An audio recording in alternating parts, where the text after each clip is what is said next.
Hi guys, welcome to framing லேட்டன் YouTube channel. And எல்லோரும் எப்படி இருக்கீங்க? சூப்பராக இருப்பீங்கன்னு நினைக்கிறேன். அண்ட் எல்லாருக்குமே merry Christmas, happy holidays and advance happy new year. And okay, இன்றைக்கி நம்ம பார்க்க போகிற மூவியோடைய பேர் வந்து கான்க்ளேவ். இது வந்து பார்த்திங்கன்னா ஒரு mystery movie, thrilling and slow ட்ராமாவாக எடுத்திருப்பாங்க. ரொம்ப நல்லாயிருக்கும். அண்ட் இந்த படத்தை டைரக்ட் பண்ணது யாருன்னா எட்வார்ட் பெர்கர். அண்ட் ரைட் பண்ணது யாருன்னா பீட்டர் ஸ்ட்ராகன். அதுக்கப்புறம் இந்த மூவி வந்து ஒரு நாவல் பேஸ் பண்ணி எடுக்கப்பட்டது. நாவல் பேர் கான்க்ளேவ். அந்த நாவலுடைய ரைட்டர் பேர் வந்து ராபர்ட் ஹாரிஸ். இந்த ராபர்ட் ஹாரிஸ் பேர் வந்து நான் ஏற்கனவே கேள்விப்பட்டிருக்கேன். ஸோ இந்த படத்தில் வந்து பார்த்திங்கன்னா Ralph Fiennes, Stanley Tucci, John Lithgow, Sergio, Isabella நிறைய பேர் நடிச்சிருக்காங்க. அண்ட் ரால்ஃப் ஃபின்னிஸ் வந்து நிறைய பேர் கேள்விப்பட்டிருப்பீங்க, கண்டிப்பாக பார்த்துருப்பீங்க அவரோட மூவிஸு. ஸோ அந்த படத்தோட ஸ்டோரி வந்து நான் ஷார்ட்டாக சொல்லிடுறேன். படத்தோட ஸ்டோரி வந்து என்னென்னா, போப் வந்து பார்த்திங்கன்னா ஒரு ஹார்ட் அட்டாக்கில் அவர் இறந்துருவார். அவர் இறந்ததுனால அவருடைய பொசிஷனை ரீப்ளேஸ் பண்ணுறதுக்கு புதுசாக ஒரு போப்பை வந்து ஒரு எலெக்ஷன் வச்சு தேர்வு பண்ணுவாங்க. அண்ட் அதுதான் அந்த படத்துடைய ஸ்டோரி. அந்த தேர்வு பண்ணுறதுக்கு தலைமை தங்குறவர் தான் தாமஸ் லாரன்ஸ்.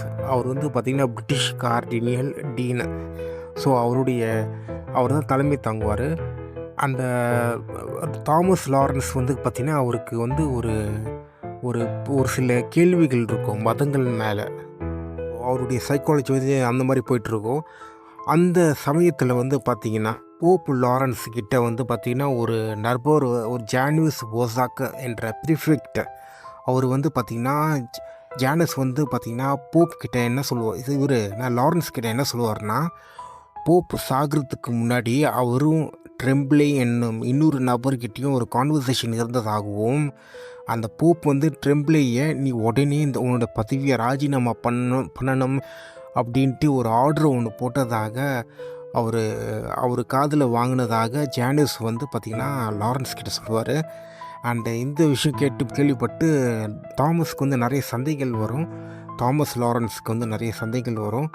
அதே சமயத்தில் வந்து பார்த்திங்கன்னா ஒரு நபர் ஒருத்தர் வருவார். அவர் வந்து பார்த்திங்கன்னா ஆப்கானிஸ்தானில் காபூலில் ஒரு ஆர்ச் பிஷப், அவர் வந்து பார்த்திங்கன்னா இங்கே வந்திருப்பார். அண்ட் அந்த ஆப்கானிஸ்தானில் ஆர்ச் பிஷப் ஒன்று இருக்கிறது யாருக்குமே தெரியாது, எல்லாருக்குமே ஷாக்கிங்காக இருக்கும் காபூலில். அண்ட் அந்த நபரும் வருவார். ஸோ அவரோட ஸ்டோரி வந்து தனியாக ஒன்று போகும். அதுக்கப்புறம் இந்த ஸ்டோரி வந்து ஒரு தனியாக போகும். அதுக்கப்புறம் மதங்கள் வந்து எதுக்கு, கடவுளை கும்பிடுறதுக்கு எதுக்கு, அண்டு அதுக்கப்புறம் அந்த சர்ச் இடத்துல நடக்கிற நிறைய ஊழல்கள், நிறைய மதத்துக்கும் அவங்களும் பண்ணுற செயலுக்கும் நிறைய கான்ஃப்ளிக்டான விஷயங்கள். ஸோ இது எல்லாமே பார்த்திங்கன்னா இது எல்லாமே ஒரு ஃபிலாசபிக்கலாக டிஸ்கஷனாக அந்த படத்தில் வரும். அண்ட் அதே சமயத்தில் இன்வெஸ்டிகேஷனும் மெயினாக வரும். ஸோ இதுதான் அந்த படத்துடைய ஸ்டோரி. ஸோ இதுதான் இந்த படம் வந்து பார்த்திங்கன்னா ஒரு கான்வர்சேஷன், ஒரு டைலாக் ஓரியன்டான பல விஷயங்கள் வச்சு வருது அந்த படம். அண்ட் இந்த படத்தில் வர ஒவ்வொரு கேரக்டரும் எனக்கு ஆக்சுவலாக ரொம்ப பிடிச்சிருந்தது. ஆல்டோ பெல்லினி, அதுக்கப்புறம் ஜோஷுவா அடியமி, அதுக்கப்புறம் பார்த்திங்கன்னா ஜோசப் ட்ரெம்பிளி, டெடஸ்கோ, அதுக்கப்புறம் பார்த்திங்கன்னா அந்த ஆப்கானிஸ்தான் ஆர்ச் பிஷப் அவருடைய கேரக்டரு, அதுக்கப்புறம் தாமஸ் லாரன்ஸ், அதுக்கப்புறம் இசபெல்லா, இவங்க எல்லாருடைய கேரக்டரைசேஷனும் ரொம்ப நல்லா அழகாக ரைட் பண்ணியிருந்தாங்க. அண்டு ரொம்ப நல்லா இருந்தது. ஸோ இதுதான்.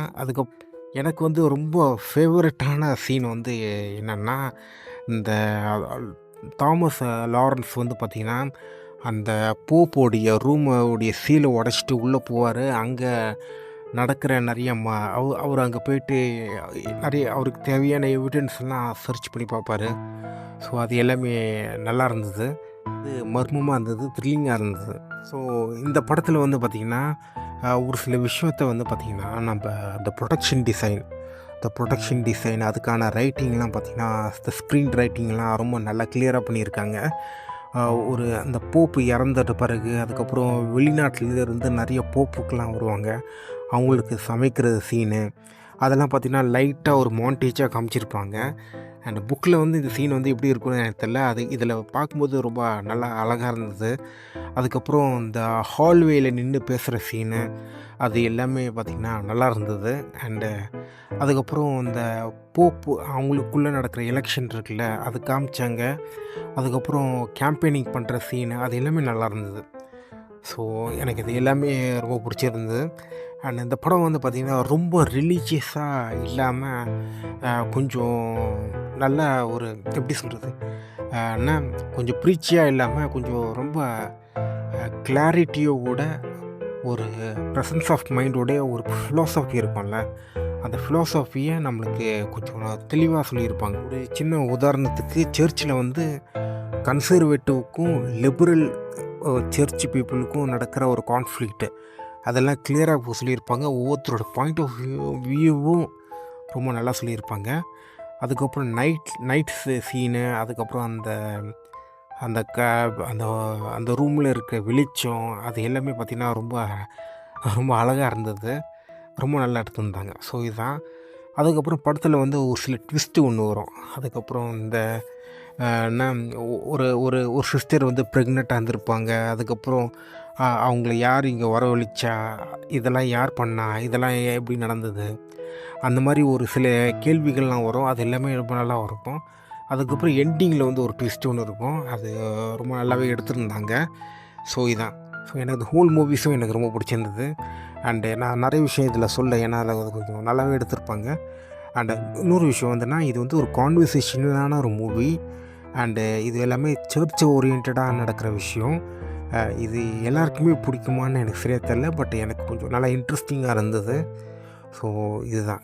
ஸோ இதான் நல்லா இருந்தது. நான் கூட கொஞ்சம் கிரிஞ்சாக இருக்கும், கொஞ்சம் ஓவரு கிறிஸ்டியானிட்டிலாம் போட்டு அண்ட் நிறைய சர்ச்சு பேர், நிறைய பாஸ்டர் அவங்களோட பேர்லாம் பார்த்திங்கன்னா கொஞ்சம் வித்தியாசமாக இருக்கும். அதெல்லாம் சொல்லி சொல்லி கன்ஃபியூஸ் பண்ணிடுவான்னு நினச்சேன். பட் கொஞ்சம் நல்லா சிம்பிள் அண்ட் பெஸ்ட் அண்டு எல்லாருக்கும் புரிகிற மாதிரி அவங்க வச்சு எடுத்திருக்காங்க. அண்டு இந்த இந்த இதை காம்ப்ளெக்ஸாக எடுக்கணுன்னா நிறைய பிப்ளிக்கலான ஒரு கருத்துக்கள்லாம் நிறைய சொல்லுவாங்க. ஸோ அந்த மாதிரி எடுக்கணும். ஸோ அதுக்கு வந்து பார்க்கும்போது இது நல்லாவே எடுத்திருக்காங்க. இந்த படத்தில் வந்து பார்த்திங்கன்னா இன்னொரு முக்கியமான ஒரு பெரிய விஷயம் வந்து ரொம்ப முக்கியமான ஒரு விஷயம் வந்து என்னென்னா, இந்த படத்தில் இருக்க பேக்ரவுண்ட் மியூசிக் வந்து சூப்பராக இருக்குது. எனக்கு ரொம்ப பிடிச்சிருக்கு. இந்த படத்தில் இருக்க பேக்ரவுண்ட் மியூசிக்கை சிம்பிள் அண்ட் என்ன ரொம்ப நல்லா எடுத்திருக்காங்க. அண்ட் கலர் கிரேடிங் நல்லாயிருக்கு, ப்ரொடக்ஷன் டிசைன் ரொம்ப நல்லாயிருக்கு, காஸ்டியூம்ஸ் நல்லாயிருக்கு. அண்டு அந்த தாமஸ் லாரன்ஸுடைய ஆக்டிங் வந்து சூப்பர், செம்ம ஆக்டிங். ஸோ இதுதான். ஸோ உங்களுக்கு டைம் கிடச்சி தான் அந்த படத்தை பாருங்கள். அண்டு தேங்க்ஸ் ஃபார் வாட்சிங் the video. Bye bye, take care, love you all, peace. Okay, bye bye. Okay. அதுக்கப்புறம் உங்களுக்கு இந்த வீடியோ பிடிச்சிருந்தால் லைக் பண்ணுங்கள், ஷேர் பண்ணுங்கள், சப்ஸ்கிரைப் பண்ணுங்கள். Bye bye, take care, love you all.